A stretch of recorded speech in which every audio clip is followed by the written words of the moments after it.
Okay, so now we're doing another question. So the question engizoyenza is that one of a block bullet system, ne? It's that one of a block bullet system. I'll just read the question. But a bullet of mass 10 grams moving at velocity of 300 meters per second strikes a wooden block of mass 1.99 kg resting on a flat horizontal surface as shown in the diagram below. The bullet becomes embedded in the block, and then but ignore the effects of air friction, right? And then we have two situations there: before collision and after collision, right? If we ignore the effects of air friction, it means we have a closed system there. And then but write down in words the principle of conservation of linear momentum.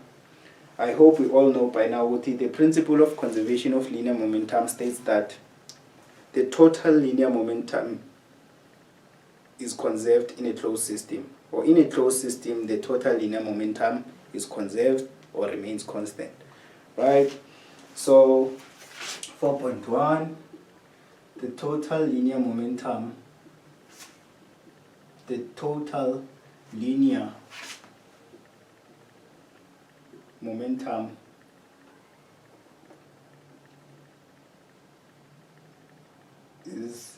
conserved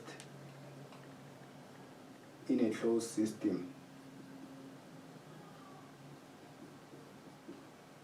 right? Closed system, the net external force is 0. So yeah, 4.2, but calculate the speed of the block bullet system immediately after the collision, right? So before uqhubeka my calculations wakho, just make sure that mass of the bullet is in SI units. So you'll have to convert it from 10 grams and then convert it to kilograms. So in kilograms it will be 0.01 kg. Okay, so yeah, it's 0.01 kg. Right now you need to apply the principle of conservation of linear momentum so that you can calculate the velocity of the block bullet system after the collision, right? So before collision we have the bullet approaching the block, and then after collision they move together as one unit, right? So which means they share the same velocity. Now that system will be, so after the impact, the bullet and the block will become one system. Therefore sizoeta imass ye-bullet nemass yale block, and then we'll want to calculate their velocity as they move together. Okay, so we'll apply the principle of conservation of linear momentum by saying the total linear momentum before collision is equals to the total linear momentum after collision. Ne? And then say, okay, I'll let MB be the mass of the bullet, and then MB be the mass of the block. Small b bullet, big B block, right? And then the same with their velocities. So the total linear momentum before collision will be equals to the total linear momentum after collision, right? So before collision I'll have the initial momentum of the bullet, right? So initial momentum of the bullet plus the initial momentum of the block, right? And then after they collide, they will become one system, right? So it will be the momentum of the bullet and the block combined. So because now they will be one system. Okay, so you can sort of ignore this. I'm just writing it so Kuting was to explain. And then the momentum of the bullet will be the mass of the bullet times its initial velocity. And then the momentum of the block will be the mass of the block times its initial velocity, equals to, after collision they are one system, so the mass of the bullet and the mass of the block times their final velocity, right? I mean, I want to calculate the final velocity there. So the mass of the bullet is 0.01 kg, and then the initial velocity is 300 meters per second to the right, plus the mass of the block is 1.99, 1.99, and then its initial velocity is 0. Here I'll have 0.01 plus 1.99 times the final velocity, which is what I want to calculate. So now my final velocity will be 0.01 times 300 divided by 2 will give me the final velocity of the block bullet system. Right, so punching my calculator, if I say 0.01 times 300 divided by 2, I get UT. The final velocity of the block bullet system is 1.5 meters per second to the right. Okay, and then here we are 4.3. 4.3, but is the collision elastic or inelastic? Give a reason for your answer. So, elastic and inelastic collisions. In an elastic collision, kinetic energy is conserved. The total kinetic energy is conserved. In an inelastic collision, total kinetic energy is not conserved. So, before collision, I'll have the initial kinetic energy, and then after collision, I'll have the final kinetic energy. So, in an elastic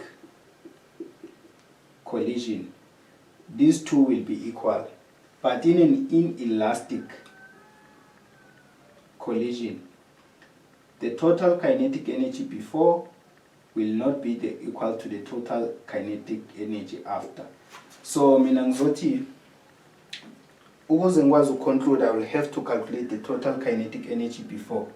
So the total kinetic energy before collision will be equals to the kinetic energy of the bullet plus the kinetic energy of the block, right? The kinetic energy of the bullet is 1/2 times the mass of the bullet. So formula of kinetic energy is EK is equals to 1/2 mv squared. Okay? So it's 1/2 times the mass of the bullet, which is 0.01. This is before collision. It's 0.01. And then the velocity before collision is 300 meters per second. And then the kinetic energy of the block will be 0 because the block is stationary. Its velocity will be 0, and then if I multiply everything by 0, it will be 0 there.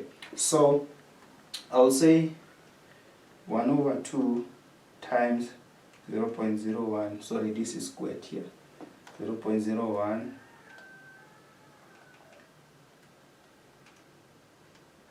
times 300 squared is equals to 450 joules. Right, and then the kinetic energy after collision will be 1/2 mv squared, but then now I'll have the mass of the bullet and the mass of the block combined because they are one system times their final velocity, which is 1.5, right? 1.5 squared. Okay, and then from my calculator, over now 1.5 squared, this will be 2.25 joules. So I see the kinetic energy before collision is not equal to the kinetic energy after collision. So therefore this collision is inelastic. So therefore inelastic collision. Right? And then my reason will be the total kinetic energy before collision is not equal to the total kinetic energy after collision. Right? So yeah, that's how you do it. And then 4.4, okay, 4.4.